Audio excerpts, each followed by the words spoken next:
चलो हम वेंट की बात करें। एफिशिएंसी। हाँ, तो वेंट की बात कर लेते हैं।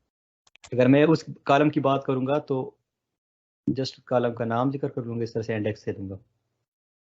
अब जब आप इसको रन कर लेते हैं तो इसका मतलब है कि आपके पास सिर्फ वही कॉलम नज़र आ रहा है।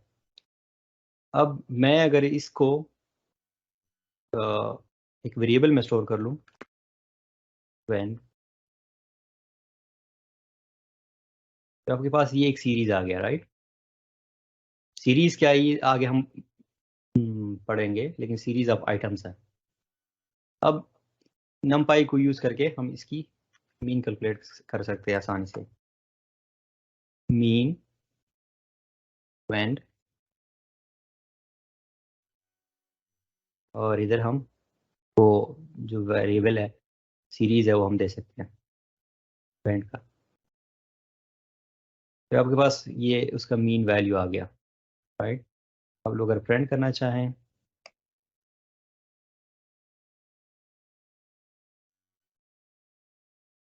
Mean value of wind is equal to, फिर आप लोग क्या करोगे,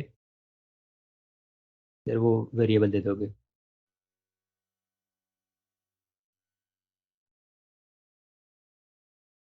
राइट।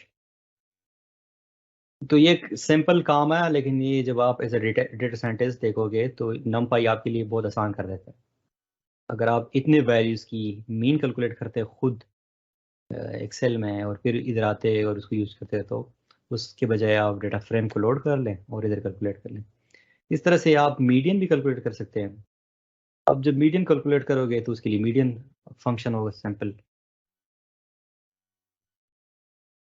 मीडियन का मतलब क्या हुआ था, वो आपको आइडिया है कि जो मिड पॉइंट है, जब आप इस आपके पास एरे है या जो आइटम की लिस्ट है, जब आप उसको सॉर्ट कर लेते हैं, असेंडिंग या डिसेंडिंग, जो इस तरह की भी सॉर्ट हो, आप फिर क्या कर लें, उसके बाद उसके जो मिड पॉइंट है उसको निकाल लें। अगर मिड पॉइंट आपके पास 2 आ रहे हो तो फिर उसका आप मीन कैलकुलेट कर लें।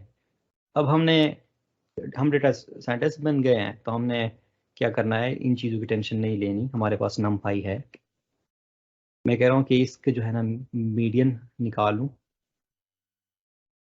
मीडियन फंक्शन यूज़ कर रहा हूँ, और इधर मैं इसको फिर आउटपुट पे कर रहा हूँ।